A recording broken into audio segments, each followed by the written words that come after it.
Hello दोस्तों, कैसे हैं आप सभी लोग। मैं राजकुमार सिंह आप सभी लोगों का बहुत बहुत स्वागत करता हूं। दोस्तों, रेलवे ने जूनियर इंजीनियर के लिए लगभग 4000 पदों पे अपना कंप्लीट नोटिफिकेशन जारी कर दिया है। तो अगर आपने डिप्लोमा या बीटेक कर रखा है तो आप इस पोस्ट पे अप्लाई कर सकते हैं। इसमें electrical branch, mechanical, civil, electronics, किसी भी ब्रांच से आपने डिप्लोमा या बीटेक कर रखा है या सीएसआईटी से भी कर रखा है, आप इस पे अप्लाई कर सकते हैं। जो आपका आरआरबी जेईई का कंप्लीट नोटिफिकेशन है, इसमें लगभग 4000 पोस्ट आई हैं। फॉर्म भरने की डेट शुरू हो चुकी है। 14 अगस्त 2026 से आप फॉर्म भर सकते हो और लास्ट डेट 13 सितंबर 2026 है। तो 14 अगस्त से आपका फॉर्म भरा जाना शुरू हो चुका है और फॉर्म आप 13 सितंबर तक भर सकते हो। आपके पास क्या होना चाहिए? अगर आपने डिप्लोमा कर रखा है तो भी आप भर सकते हो, बीटेक आपने कर रखा है तो भी भर सकते हो। सेम पोस्ट के लिए डिप्लोमा है तो भी, बीटेक है तो भी। अगर किसी ने डिप्लोमा प्लस बीटेक कर रखा है तो भी अप्लाई कर सकते हो आप, उसमें कोई दिक्कत नहीं है। कई बार बच्चों के मन में सवाल होगा कि सर मैंने लेटरल एंट्री से डिप्लोमा कर रखा है या बीटेक कर रखा है तो कोई दिक्कत है क्या? कोई दिक्कत नहीं है। आपने लेटरल एंट्री से डिप्लोमा कर रखा है तो भी आप इस पे अप्लाई कर सकते हो, उसमें कोई दिक्कत नहीं है। दूसरा, कई बार बच्चों के मन में सवाल आता है कि सर इस एग्जाम में हम जो क्वेश्चन करेंगे वो हिंदी में होते हैं, इंग्लिश में? आपका मोड दोनों होता है, हिंदी और इंग्लिश, जिसमें आप चाहो उसमें अपना पेपर दे सकते हो। और एज इसमें 18 से 33 साल है, जिसमें ओबीसी को 3 साल और एससी एसटी को 5 साल का रिलैक्सेशन वगैरह मिलता है। इसका अगर पैटर्न आप देखोगे तो ये तो आपको पता ही है। सीबीटी 1 में मैथ्स के 30, रीजनिंग के 25, जनरल अवेयरनेस के 15 और साइंस के 30। ये सीबीटी 1 है। सीबीटी 1 होगा, उसका रिजल्ट आएगा और जो लोग सीबीटी 1 को क्वालिफाई करेंगे वो लोग सीबीटी 2 में बैठेंगे। सीबीटी 2 में फिजिक्स केमिस्ट्री के 15, कंप्यूटर के 10, जनरल अवेयरनेस के 15, इन्वायरमेंट के 10 और टेक्निकल के 100। जो भी आपकी ब्रांच होगी उसको 100 सवाल मिलेंगे। 150 सवाल 150 नंबर के 120 मिनट में, यहाँ 100 सवाल 100 नंबर के 90 मिनट में। सीबीटी 1 अगर आप एक बार क्वालिफाई करके सीबीटी 2 में आ गए तो फाइनल मेरिट आपकी सीबीटी 2 बनाएगा, फिर सीबीटी 1 के नंबर का कोई मतलब रह नहीं जाता है। अच्छा, जरा अगर हम वैकेंसी की बात करें, आप लोग परेशान हो कि सर किस जोन को सेलेक्ट किया जाए ताकि सिलेक्शन आसान हो। कई बार आप पास्ट परफॉर्मेंस को देखते हो और उसी हिसाब से फॉर्म को फिल करते हो, जोन को सेलेक्ट करते हो और फिर खतरा हो जाता है। ठीक है, खैर अभी मैं अगर जोन वाइज बात करूं तो आप देख सकते हो कि कोलकाता जोन नंबर 1 पे है 457 पोस्ट के साथ, मुंबई नंबर 2 पे है 411 के साथ, चेन्नई नंबर 3 पे है 362 के साथ, प्रयागराज है 340 के साथ, गुवाहाटी है 329 के साथ। ये सारी चीजें हैं, यानी कोलकाता, मुंबई, चेन्नई, प्रयागराज, गुवाहाटी, बेंगलोर, इन सब में सीट्स की संख्या काफी है। आपको 2-3 चीजें ध्यान रखनी है। सबसे पहले आप जो फॉर्म भरोगे, जिस कैटेगरी में आप फॉर्म फिल करोगे, यह भी आप देखना कि उस कैटेगरी में कितनी सीटें हैं। अगर आप एससी कैटेगरी से फॉर्म फिल कर रहे हो तो जिस भी जोन से आप फॉर्म फिल करना, यह भी देखना उसमें एससी कैटेगरी की सीटों की संख्या कितनी है। ऐसा नहीं कि बस टोटल सीट्स देख करके आपने फॉर्म फिल कर दिया, तो थोड़ी सी मेहनत आपको करनी है। ठीक है। अच्छा, ये तो टोटल सीट्स है। मान लीजिए टोटल सीट्स आपकी लगभग 3993, 4000 मान लीजिए, इतनी सीट्स हैं। अगर हम ब्रांच वाइज जरा देखें तो अगर आप ब्रांच वाइज देखते हो तो कोलकाता जोन में इलेक्ट्रिकल ब्रांच से जो बच्चा डिप्लोमा या बीटेक कर रखा है उसके लिए 117, सिविल के लिए 55, मैकेनिकल के लिए इतना, सिग्नल एंड टेलीकॉम के लिए इतना, डीएमएस के लिए इतना, ट्रैक मशीन के लिए इतना, टोटल 457 पोस्ट है। यानी कोलकाता में अगर आपने इलेक्ट्रिकल से डिप्लोमा बीटेक कर रखा है तो उसके हिसाब से इलेक्ट्रिकल की पोस्ट है। आगे हम बात करेंगे इलेक्ट्रिकल की पोस्ट पे इलेक्ट्रॉनिक्स का बच्चा भी अप्लाई कर सकता है, या इलेक्ट्रॉनिक्स की पोस्ट पे इलेक्ट्रिकल का बच्चा भी अप्लाई कर सकता है। तो इससे मत अभी आप कंफ्यूज होना कि सर इलेक्ट्रिकल की 117 सीट है क्या। अभी हम चर्चा करेंगे। ये कहना चाह रहे हैं कि कोलकाता जोन में इलेक्ट्रिकल ब्रांच की 117 सीट है, सिविल की 55, मैकेनिकल कितनी, सिग्नल एंड टेलीकॉम यानी इलेक्ट्रॉनिक्स की या सीएसआईटी की, मान लो इलेक्ट्रॉनिक्स सीएसआईटी का एक ही पेपर होता है। डीएमएस जो है, डिपो मटेरियल सुपरिटेंडेंट जो है, या स्टोर्स मान लो, ट्रैक मशीन की 0 है इसमें। टोटल 457। ऐसे मुंबई में आप देख सकते हो, चेन्नई में देख सकते हो, प्रयागराज में देख सकते हो, गुवाहाटी में देख सकते हो।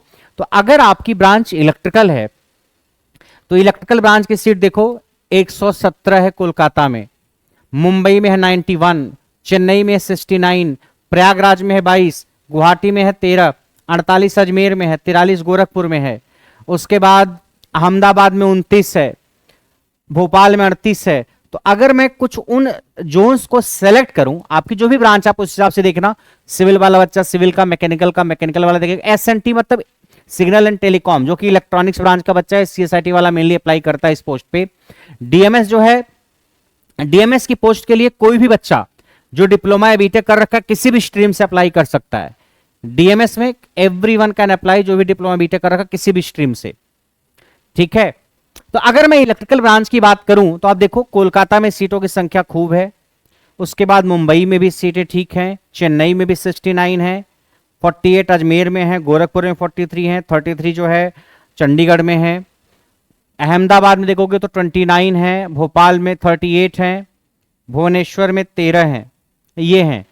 अब आपके मन में एक सवाल होगा कि सर किस जोन पे अप्लाई किया जाए। अभी हम जोन की चर्चा करेंगे, तो आप देख सकते हो किस ब्रांच की कितनी सीट्स हैं, ठीक है। अच्छा, ये जरूरी नहीं कि इलेक्ट्रिकल का बच्चा इसी 117 पे अप्लाई करेगा ना। क्या कहानी है? कहानी ये है, आपने अगर इलेक्ट्रिकल ब्रांच से डिप्लोमा या बीटेक कर रखा है तो आप इन सारी पोस्ट पे अप्लाई कर सकते हो। मतलब इलेक्ट्रिकल की पोस्ट जो है वहां भी, मैकेनिकल की जो पोस्ट है वहां भी, इलेक्ट्रॉनिक्स की पोस्ट पे भी, डीएमएस की पोस्ट पे भी और टीएम की पोस्ट पे भी, ट्रैक मशीन पे डिपो मटेरियल सुपरिटेंडेंट की पोस्ट पे भी, इलेक्ट्रॉनिक सिग्नल एंड टेलीकॉम की पोस्ट पे भी और इन सब पे भी। यानी इलेक्ट्रिकल का बच्चा इलेक्ट्रिकल के अलावा इन सारी पोस्ट पे भी अप्लाई करेगा या कर सकता है, फाइट करेगा। इलेक्ट्रॉनिक्स का बच्चा ऐसे, इलेक्ट्रॉनिक्स का बच्चा इलेक्ट्रॉनिक्स में तो फाइट करेगा ही, इलेक्ट्रिकल के सीट्स पे भी फाइट करेगा, मैकेनिकल पे भी, सिग्नल एंड टेलीकॉम पे भी, डीएमएस पे भी और टीएम पे भी। ओके, ऐसे मैकेनिकल का बच्चा इलेक्ट्रिकल पे, मैकेनिकल पे, डीएमएस और टीएम, ये मैकेनिकल का बच्चा इलेक्ट्रॉनिक्स वाली सीट से फाइट नहीं करेगा, इलेक्ट्रॉनिक्स सिग्नल एंड टेलीकॉम पे नहीं जा पाएगा ना, क्योंकि मैकेनिकल वाले इलेक्ट्रॉनिक्स का हिस्सा कहां पढ़ते हैं। सिविल वाला बच्चा सिविल में जा सकता है, डीएमएस में जा सकता है। सिविल वाला बच्चा सिविल की पोस्ट पे अप्लाई कर सकता है, डीएमएस में तो हर कोई अप्लाई कर सकता है। किसी भी ब्रांच से आपने डिप्लोमा बीटेक कर रखा है तो आप अप्लाई कर सकते हो, सिविल से भी, इलेक्ट्रॉनिक्स से, इलेक्ट्रिकल से, मैकेनिकल किसी से भी। तो डीएमएस देखो सब में है, यहां भी, यहां भी, यहां भी, यहां भी, यहां भी। कोई भी डिप्लोमा या डिग्री वाला स्टूडेंट डिप्लोमा इन इंजीनियरिंग या बीटेक, जो आप बीटेक कर रखा है किसी ब्रांच से, वो अप्लाई कर सकता है। तो सिविल वाला बच्चा इन दो पोस्ट पे अप्लाई करेगा, और सीएस और आईटी का जो बच्चा है वो इलेक्ट्रॉनिक्स की जो सिग्नल एंड टेलीकॉम की पोस्ट है उस पे या डीएमएस की पोस्ट पे अप्लाई करेगा, ठीक है। तो कई बार सीएसआईटी के बच्चे पूछते हैं कि सर हम कौन सी पोस्ट पे अप्लाई करेंगे। आरआरबी जेई की मैं बात करूं तो जो पेपर सीबीटी 2 का आता है टेक्निकल का, वो जो इलेक्ट्रॉनिक्स का सिलेबस है और इलेक्ट्रॉनिक्स का पेपर है, सेम वही पेपर सीएसआईटी वालों का भी मिलता है। यहां इलेक्ट्रॉनिक्स का और सीएसआईटी का सिलेबस अलग अलग नहीं। आरआरबी जेई की मैं बात करूं, गेट की बात मत करना किसी और एग्जाम की, क्योंकि सी प्लस प्लस ये सब माइक्रो प्रोसेसर, माइक्रो कंट्रोलर, ये सब चीजें इलेक्ट्रॉनिक्स के सिलेबस में हैं। वही सिलेबस इलेक्ट्रॉनिक्स को पढ़ना है, वही सीएसआईटी को पढ़ना है, पेपर सेम देना है, ठीक है। तो सीएसआईटी वाला बच्चा इस इलेक्ट्रॉनिक्स के पोस्ट और डीएमएस पे अप्लाई कर सकता है। तो ये जो आप देख रहे हो इससे मत घबराना कि इलेक्ट्रिकल की पोस्ट 117 ही है या मतलब जोड़ करके 599 है। कुछ बच्चा कह रहा है इलेक्ट्रिकल की पोस्ट सबसे कम है सर, 599 है, सिविल की सबसे ज्यादा है 1577 है, मैकेनिकल की 1125 है, इलेक्ट्रिकल वालों के साथ नाइंसाफी क्यों? अरे रुको, आपकी इलेक्ट्रिकल की पोस्ट की संख्या इतनी है, but if you have diploma और बीटेक इन इलेक्ट्रिकल इंजीनियरिंग, आप इसमें से सारी पोस्ट पे अप्लाई कर सकते हो, सारी पोस्ट पे फाइट करोगे आप। तो अगर आप टोटल सीट्स की संख्या देखो तो इलेक्ट्रिकल इंजीनियरिंग से जो बच्चा पढ़ा है, डिप्लोमा या बीटेक किया हुआ, वो इन सारी सीट्स पे फाइट करेगा। जो सीट्स आप देख रहे थे 2415 सीटों पे लगभग, इलेक्ट्रॉनिक्स से जो बच्चा डिप्लोमा या बीटेक कर रखा है वो इस 2415 सीटों पे फाइट करेगा। बात आ रही समझ में? मैकेनिकल इंजीनियरिंग से जो बच्चा डिप्लोमा या बीटेक किया हुआ है वो बच्चा 2108 इन सीटों पे फाइट करेगा, और सिविल इंजीनियरिंग से जो बच्चा डिप्लोमा या बीटेक किया हुआ है वो बच्चा 1902 सीटों पे फाइट करेगा, और सीएसआईटी ब्रांच से जो बच्चा है वो आपका 631 सीटों पे फाइट करेगा। ये कहानी, ये टोटल नंबर ऑफ सीट्स हैं कि आप कितनी सीट्स पे आप फाइट करोगे, ठीक है। अब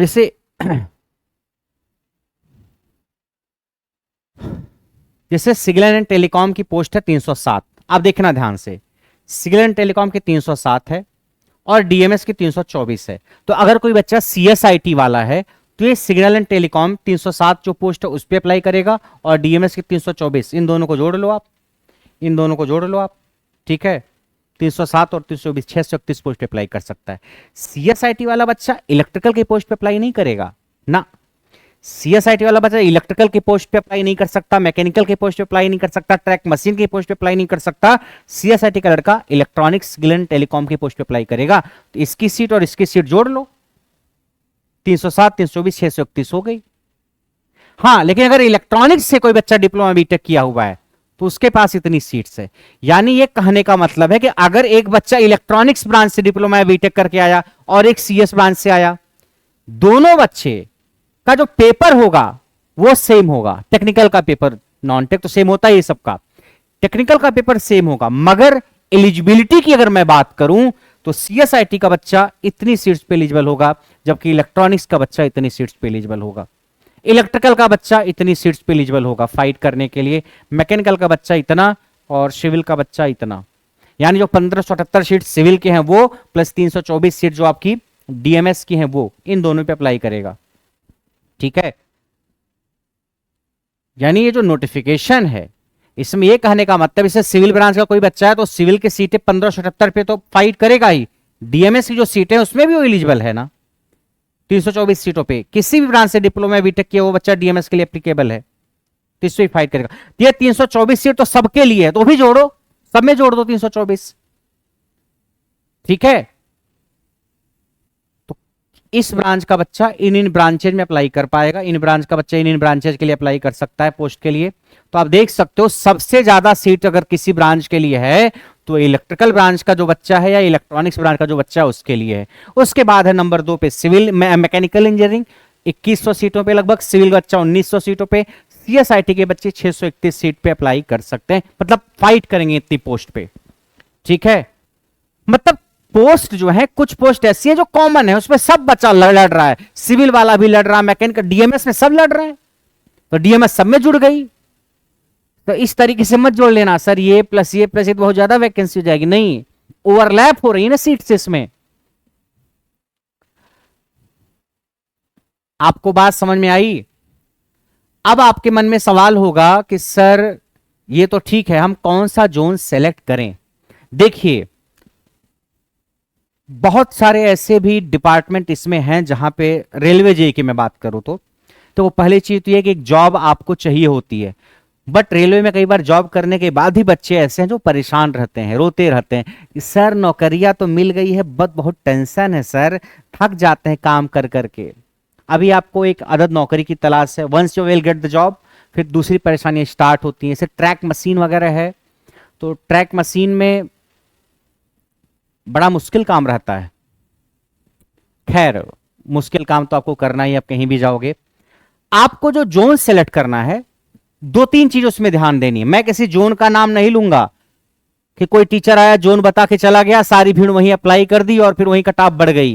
ये जोन बताने वाला जो काम है ना, बड़ा गलत काम है कि किस जोन में फॉर्म फिल करे वो कोई बच्चा, ये कोई टीचर अगर बताता है, ये बिल्कुल भी ठीक नहीं है। आपको ये फैसला 2-3 चीजों के बेसिस पे लेना है। सबसे पहला, आप उन जोन को सेलेक्ट करो जो जोन आपके घर के आसपास हैं, ठीक। क्योंकि एक बार नौकरी मिल जाती है ना, नौकरी अगर बहुत दूर है, जैसे एक बच्चा राजस्थान का है, उसकी पोस्टिंग अहमदाबाद में है, या कोई बच्चा यूपी का है, पोस्टिंग उसकी केरल के आसपास है, नॉर्थ का बच्चा साउथ में पोस्टेड है, तो वहां का खाना पीना, वहां का रहन सहन, वहां का कल्चर, वहां से छुट्टियों में आना जाना बड़ी तकलीफ होती है कई बार। तो आप सबसे पहले कोशिश ये करो कि कौन सा जोन है जो आपके घर के आसपास है या जहां से आप आसानी से आ जा सकते हो। और दूसरा, ऐसे कितने जोन है जहां पे आपकी जो कैटेगरी है, SC ST OBC जो भी है, या जनरल कैटेगरी अगर है तो उसकी सीटों की संख्या ठीक ठाक है। मैं नहीं कहूंगा उन जोन को सेलेक्ट करिए जहां पे सीटों की संख्या सबसे कम है कि नहीं सर इसमें सबसे कम है तो कोई फॉर्म भरेगा ही नहीं, यहीं पे अप्लाई कर दे ना।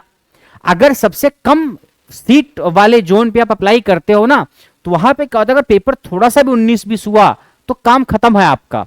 ठीक, कहीं पे 4 सीट 5 सीट है, कहीं 4-5 सीट है, और जो बच्चे आपसे बेहतर हैं वो भी वहां फॉर्म भर रखे हैं, तो आप 10 सीट में भी बाहर हो जाओगे। तो बहुत कम सीट पे है वहां पे फॉर्म भरना भी बहुत बुद्धिमानी नहीं है।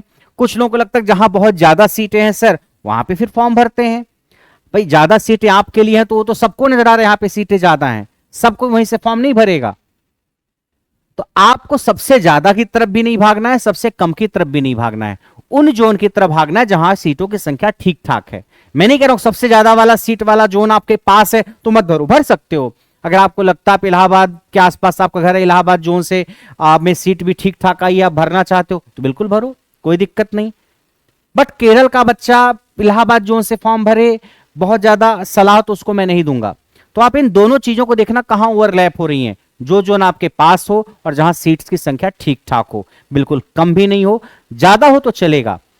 बट इस बात की कोई गारंटी नहीं कि जहां सीटों की संख्या सबसे ज्यादा वहां कट ऑफ सबसे कम रहेगा, इसकी कोई गारंटी नहीं है, क्योंकि भीड़ भी उधर ही भागती है और भीड़ क्या रिजल्ट दे देगी कोई नहीं जानता। ऐसे चुनाव में लोगों के मन में क्या चल रहा है कोई नहीं जानता। ऐसे यहां पे किस जोन से कौन सा बच्चा फॉर्म फिल करेगा वो बाद में ही पता चलता है, सारी एनालिसिस फेल हो जाती है बाद में।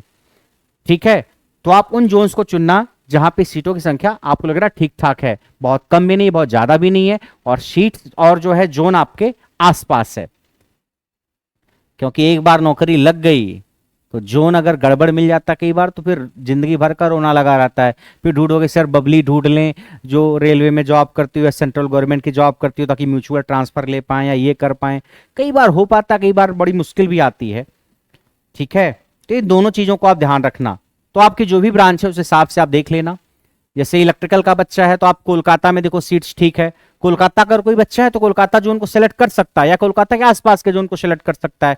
मुंबई भी ठीक है, चेन्नई भी ठीक है, प्रयागराज में 22 सीटें हैं, इसको छोड़ो। ये 48 है अजमेर में, 43 गोरखपुर में है, 38 भोपाल में है। जहां सीटों की संख्या ठीक ठाक है उसमें से कोई भी जोन आप सिलेक्ट कर लो। अब ऐसे सिकंदराबाद में देखो एक सीट दिख रही है, एक सीट इलेक्ट्रिकल की, तो इतना मुश्किल है। आप भरने को भर सकते हो बट रिस्क लेना, आपको बहुत रिस्क लेने की जरूरत है नहीं। तो दो तीन चीजें मैंने बताई, इसका आप ख्याल रखना। ठीक है, और फॉर्म जब भरना तो जोन का ये ख्याल रखना। पोस्ट प्रेफरेंस कैसी आपकी होनी चाहिए उसकी चर्चा मैं करूंगा किसी दिन। ठीक है, पोस्ट प्रेफरेंस जैसे ट्रैक मशीन है, डीएमएस है, सारी चीजें हैं, उसकी चर्चा मैं करूंगा। अब दूसरा सवाल आपके मन में कई बार आता है कि सर क्या इसमें कैलकुलेटर अलाउड है? सीबीटी 1 में कैलकुलेटर अलाउड नहीं है, सीबीटी 2 में कैलकुलेटर अलाउड है, बट वो वर्चुअल कैलकुलेटर, वो आपकी स्क्रीन पे ही आएगा, अलग से लेकर के नहीं जाना आपको जेब में रख करके कैलकुलेटर, वो स्क्रीन पे ही रहेगा, वहां पे आप कैलकुलेशन कुछ करना चाहो तो कर सकते हो। तो वर्चुअल कैलकुलेटर आपको मिलेगा स्क्रीन पे, सीबीटी 2 के एग्जाम में मिलेगा। कहां मिलेगा? सीबीटी 2 में, क्योंकि इसमें फिजिक्स केमिस्ट्री है, कंप्यूटर है, जनरल अवेयरनेस है, इन्वायरमेंट है, टेक्निकल है, तो टेक्निकल में आपको हेल्प मिलेगी उसका वर्चुअल कंप्यूटर से। ठीक है, टेक्निकल में पेपर आप हिंदी इंग्लिश दोनों मोड में रहता है, जिस लैंग्वेज में आप कंफर्टेबल हो उस लैंग्वेज में आप दे सकते हो। बाकी मैथ रीजनिंग आपके सीबीटी 2 में देखो गायब है। ठीक है, फिजिक्स केमिस्ट्री लेकिन है, इन्वायरमेंट आपको पढ़ना पड़ेगा और कंप्यूटर पढ़नी पड़ेगी, जनरल अवेयरनेस के 15 नंबर हैं आपके। ठीक है, और जो बच्चा अभी अपने रिजल्ट का वेट कर रहा है, नोटिफिकेशन में मेंशन है, वो फॉर्म नहीं भर सकते। कि अगर आप अपने फाइनल जो मार्क्स, फाइनल जो डिग्री है, मान लीजिए आप डिप्लोमा कर रहे हो या भी आप बीटेक कर रहे हो और आपका रिजल्ट अभी नहीं आया है, तो नोटिफिकेशन मेंशन को अप्लाई नहीं कर सकते। बट लेटरल इंटर वाले अप्लाई कर सकते हैं, उनमें अप्लाई करने में कोई दिक्कत नहीं, अगर आपने लेटरल इंटर डिप्लोमा या बीटेक किया तो भी। इलेक्ट्रॉनिक्स ब्रांच का जो बच्चा होगा उसको जो सिलेबस पढ़ना है और जो सीएसआईटी को सिलेबस पढ़ना है, पेपर देना है, जो सेम पेपर मिलेगा, सीएसआईटी का और इलेक्ट्रॉनिक्स का सिलेबस सेम है आरआरबी जेईई के लिए। ठीक है, तो इन सारे ब्रांचेस के बैचेस करियर लैब पे आपको मिल जाएंगे, इलेक्ट्रिकल का, मैकेनिकल का, सिविल का, इलेक्ट्रॉनिक्स का भी। इलेक्ट्रॉनिक्स वाला बैच ही सीएसआईटी वाला बच्चा भी लेगा। और बैच अगर आपको मिल नहीं रहा है तो आपको ढूंढना कैसे? ऐप खोलना, आप ऐप में सबसे नीचे बैच पे क्लिक करना, होम के बगल में बैच लिखा हुआ है उस पर क्लिक करना, फिर ऊपर अलग अलग एग्जाम के सेक्शन होंगे, एसएससी, टीचिंग, यूपीएससी, आप जाना, जेईई आईटीआई का एक सेक्शन होगा उस पर क्लिक करना। जैसे आप उस पर क्लिक करोगे जितने भी बैचेज हैं आपको मिल जाएंगे। जो बच्चे चल रहे हैं उसमें टेक्निकल भी कंप्लीट है, नॉन टेक्निकल भी है, इंक्लूडिंग इन्वायरमेंट है, मैथ्स है, रीजनिंग है। मैथ्स अभिनय सर की है, रीजनिंग पीयूष सर की है, कंप्यूटर वगैरह इन्वायरमेंट वगैरह सब है, इन्वायरमेंट विवेक सर की, कंप्यूटर यतेंद्र सर का, और टेक्निकल के जो आपके ब्रांच वाइज टीचर्स हैं उनका है। और अगर कोई मैसेज आपको कुछ पूछना है इस वैकेंसी से रिलेटेड या प्रिपरेशन से रिलेटेड, तो ये नंबर है, आप इस पर व्हाट्सएप मैसेज करके पूछ सकते हो, आपको 24 घंटे में रिप्लाई जरूर मिलेगा। ठीक है, तो आप फॉर्म फिल करिए और तैयारी भी साथ साथ करते रहिए। पहले सीबीटी 1 होगा, देखो सीबीटी 1 में टेक्निकल तो नहीं है, बट टेक्निकल को आपको पढ़ने में टाइम लगेगा, ये महीना 2 महीने का काम टेक्निकल का नहीं है, तो आप उसको साथ साथ पढ़ते रहिए और नॉन टेक को भी अच्छे से मजबूत करते रहिए, क्योंकि सीबीटी 1 में आपका सामना पहले तो नॉन टेक्निकल से होगा, मैथ्स से, रीजनिंग से, जनरल अवेयरनेस और साइंस। खैर ये सब सारे एग्जाम के लिए आप पढ़ते हो तो बहुत ज़्यादा प्रैक्टिस ही बस करनी है आपको, नई चीज़ें बहुत ज़्यादा सीखनी नहीं है। बट जो बच्चा टेक्निकल से दूर है उसको थोड़ा टेक्निकल पढ़ना पड़ेगा, इन्वायरमेंट वगैरह पे थोड़ा सा ध्यान देना है। ठीक है, बाकी मिलते हैं नेक्स्ट क्लास में, तब तक के लिए नमस्कार।